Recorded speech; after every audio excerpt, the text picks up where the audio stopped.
Hello ಎಲ್ಲರೂ ಹೇಗಿದ್ದೀರಾ? I hope ಎಲ್ಲರೂ ಚೆನ್ನಾಗಿದ್ದೀರಾ ಅಂತ ಭಾವಿಸ್ತಿದ್ದೀನಿ. Welcome back to my YouTube channel. So ನಾವಿವತ್ತು 20th ಎಪಿಸೋಡ್ನ ಎಕ್ಸ್ಪ್ಲೈನ್ ಮಾಡ್ತಿದ್ದೀವಿ. ನಾನು ಸ್ಕೂಲಿಗೆ ಹೋಗೋದಕ್ಕೆ ಫುಲ್ಲು ರೆಡಿ ಆಗಿರ್ತಾಳೆ. ಇಲ್ಲಿ ಅವಳು ಬ್ರೇಕ್ಫಾಸ್ಟಿಗೆ ಅಂತ ಕೆಳಗಡೆ ಬರ್ತಾಳೆ. ಅವಳು ಟೇಬಲ್ ಮೇಲೆ ನೋಡಿದಾಗ ಅಲ್ಲಿ ಯಾವುದೇ ತರ ಡಿಶಸ್ ಏನು ಇರಲ್ಲ. ಅದಕ್ಕೆ ಅವಳು ಬಟ್ಲರ್ನ ಕೇಳ್ತಿರ್ತಾಳೆ, ಬಟ್ಲರ್ ಬ್ರೇಕ್ಫಾಸ್ಟ್ ಎಲ್ಲಿದೆ ಅಂತ.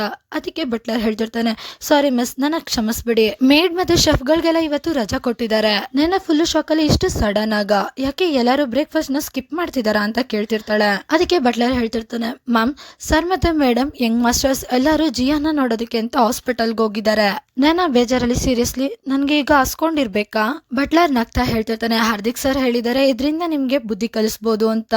ಈ ಮಾತನ್ನ ಕೇಳಿ ನನಗೆ ಫುಲ್ಲು ಕೋಪ ಬಂದ್ಬಿಡುತ್ತೆ. ಇಷ್ಟು ಶ್ರೀಮಂತರು ಆದ್ರೆ ಯೋಚನೆ ಮಾತ್ರ ಇಷ್ಟು ಚಿಕ್ಕದ. ನಾನು ಹೈಸ್ಕೂಲ್ ಸ್ಟೂಡೆಂಟು, ನಾನು ಬ್ರೇಕ್ಫಾಸ್ಟ್ ಮಾಡ್ಲಿಲ್ಲ ಅಂದ್ರೆ ನ್ಯೂಟ್ರಿಷನ್ ಸಿಗಲ್ಲ, ನ್ಯೂಟ್ರಿಷನ್ ಸಿಗ್ಲಿಲ್ಲ ಅಂದ್ರೆ ಓದೋದ್ರ ಮೇಲೆ ಇರೋ ಎಫಿಷಿಯನ್ಸಿ ಕಮ್ಮಿ ಆಗ್ಬಿಡುತ್ತೆ, ಎಫಿಷಿಯನ್ಸಿ ಕಮ್ಮಿ ಆದ್ರೆ ಮಾರ್ಕ್ಸ್ ಕೂಡ ಕಮ್ಮಿ ಆಗುತ್ತೆ, ಮಾರ್ಕ್ಸ್ ಕಮ್ಮಿ ಬಂದ್ರೆ ಮತ್ತೆ ನನ್ ಕನ್ಸಿನ ಕತೆ ಏನು? ನೀನು ನನ್ನ ಮಾತನ್ನ ಅರ್ಥ ಮಾಡ್ಕೋತಿದ್ಯಾ ತಾನೆ ಅಂತ ಅವಳು ಫುಲ್ ಫ್ರಸ್ಟ್ರೇಷನ್ ಅಲ್ಲಿ ಇದನ್ನೆಲ್ಲ ಹೇಳ್ತಿರ್ತಾಳೆ. ನಮ್ಮ ಮಾತಿಗೆ ಬಟ್ಲರ್ ಬರೀ ಹೂ ಅಂತ ನಗ್ತಾ ತಲೆಲ್ಲಾಡ್ಸಿರ್ತಾನೆ ಹೊರತು ಅವನೇನು ಅದ್ರ ಮೇಲೆ ಇಂಟ್ರೆಸ್ಟ್ ತೋರಿಸ್ತಿರಲ್ಲ.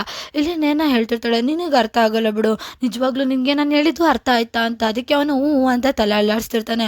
ನಿಂಗೆ ಆಗಲ್ಲ ಬಿಡು, ಹೋಗ್ಲಿ ಬಿಡು, ನಾನೇ ಏನಾದ್ರೂ ಕುಕ್ ಮಾಡ್ಕೋತೀನಿ ಅಂತ ಹೇಳ್ತಾಳೆ.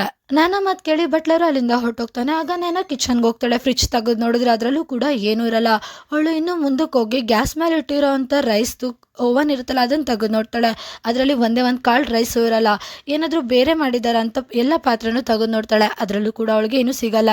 ನೇನ ಕಿಚನ್ ಪರಿಸ್ಥಿತಿ ನೋಡ್ಬಿಟ್ಟು ಹೇಳ್ತಿರ್ತಾಳೆ, ಈ ಕಿಚನ್ಗೆ ಮುಂಚೆ ಯಾರು ಬಂದೇ ಇಲ್ವಾ?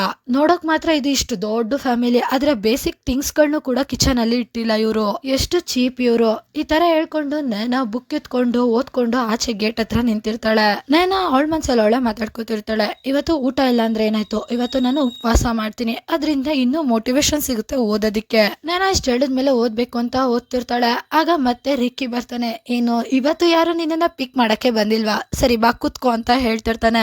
ಇಲ್ಲಿ ನೇನ ಕೂಡ ಖುಷಿಯಾಗಿ ಹೋಗಿ ಕಾರ್ ಒಳಗಡೆ ಕುತ್ಕೋತಾಳೆ.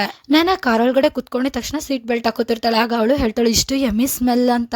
ಆಗ ರಿಕ್ಕಿ ಬ್ರೇಕ್ಫಾಸ್ಟ್ ನ ತಂದಿರ್ತಾನೆ, ಬೇಕು ಅಂದ್ರೆ ತಗೋ ತಿನ್ನು ಅಂತ ಹೇಳ್ತಿರ್ತಾನೆ.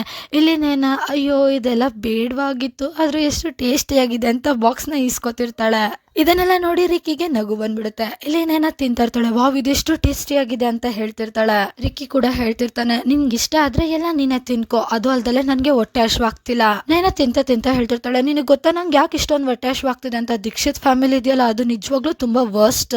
ಜಿಯಾಗೆ ಏಟಾಗಿದೆ ಅಂತ ಎಲ್ಲರೂ ನನ್ನನ್ನ ಬ್ಲೇಮ್ ಮಾಡ್ತಿದ್ದಾರೆ, ಆದ್ರೆ ನಾನು ಅವಳನ್ನ ಪುಷ್ ಮಾಡಿಲ್ಲ, ಅವಳೇ ಬಿದ್ದಿದ್ದು ಮತ್ತೆ ಅಂತ ಅನ್ಬಿಟ್ಟು ಅವಳು ರಿಕ್ಕಿ ಕಡೆ ತಿರುಕೋತಾಳೆ. ಆಮೇಲೆ ಹೋಗ್ಲಿ ಬಿಡು, ನಿಂಗೆ ಇದೆಲ್ಲ ಅರ್ಥ ಆಗಲ್ಲ ಅಂತ ಸುಮ್ನೆ ಕುತ್ಕೋಬಿಡ್ತಾಳೆ. ನೇನ ಮತ್ ಕೇಳಿ ರಿಕ್ಕಿ ಹೇಳ್ತಿರ್ತಾನೆ, ನಾನು ಅರ್ಥ ಮಾಡ್ಕೋತೀನೋ ಬಿಡ್ತೀನೋ ಗೊತ್ತಿಲ್ಲ, ಆದ್ರೆ ಡೈಲಿ ಬ್ರೇಕ್ಫಾಸ್ಟ್ ಇನ್ಮೇಲೆ ನಿನ್ಗೆ ನಾನೇ ತರ್ತೀನಿ, ನಿಂಗೆ ಇಷ್ಟ ಇದ್ರೆ ಬೇಕು ಅಂದ್ರೆ ನೀನು ಡಿನ್ನರ್ ನ ನಮ್ಮನೆಗೆ ಬಂದು ಮಾಡ್ಬೋದು ಅಂತ ಆಫರ್ ಕೊಡ್ತಿರ್ತಾನೆ. ಇಲ್ಲಿ ನಾನು ತಿಂತ ರಿಕ್ಕಿ ಕಡೆಗೆ ತಿರುಗಿ ನೋಡ್ತಿರ್ತಾಳೆ. ಸೊ ಅಲ್ಲಿಗೆ ಈ ಎಪಿಸೋಡ್ ಕೂಡ ಎಂಡ್ ಆಗುತ್ತೆ. ನೆಕ್ಸ್ಟ್ ಎಪಿಸೋಡ್ ಅಲ್ಲಿ ಏನಾಯ್ತು ಅಂತ ತಿಳ್ಕೊಳಕ್ಕೆ ವೇಟ್ ಮಾಡಿ. Thank you for watching. Bye bye guys.